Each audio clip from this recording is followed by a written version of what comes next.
Welcome back to episode 24 of Defeating Weekly. I'm your host, Craig Olson, author of Defeating the Unbeatable. Thank you for joining me today.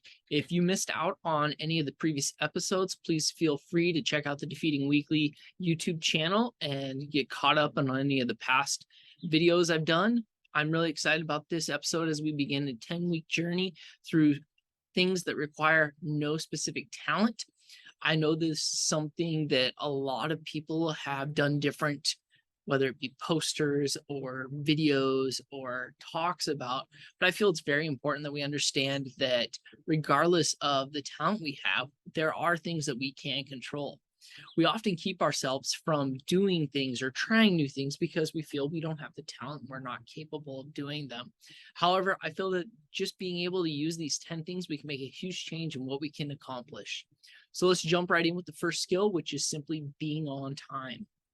Now, this idea of being on time seems very super simple. Like, oh, yeah, that makes sense. But many of us do struggle with this. Growing up, my family was late for many different things, or at least that's how it felt to me growing up, especially as a teenager. I felt like as we were walking in, everyone would be looking at us and being distracted. However, I don't think that was fully the case, but it's just how it felt being a teenager at the time. And having felt this, I decided that once I was able to drive myself and had control of the time, that I would never be late. I created this mentality for myself that if I was 5 minutes early, I was on time. If I showed up right when the time was for whatever it was, I was late. And really, I typically showed up at least 10 to 15 minutes early for most things. And if I was cutting it inside that 10 minutes, I started getting anxious and nervous that something would happen. So showing up on time doesn't require any specific or special skill that some of us have and some of us don't. It's simply a choice that we make of whether it is something that is important to us or not. We have to make that choice. But if it is something that's important to us, you need to make sure you do what it takes to show up on time and not feel like you are rushed or frustrated.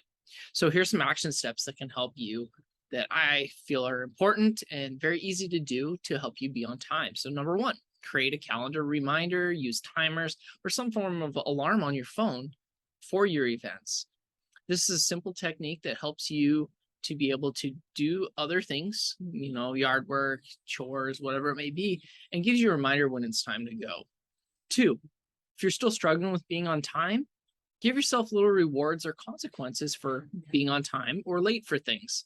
These don't have to be huge, but just enough that it pushes you to be on time for things. And three, if you have other people in your life who are consistently on time, talk to them, see what they do that maybe you could incorporate into your daily life to help you be on time. I'm going to leave you with a quote today. Once again, it is punctuality is not about being on time. It's basically about respecting your own commitments. So showing that respect for what you've committed to will go a long ways to pushing you to be on time. I hope you have a great day and defeat the week.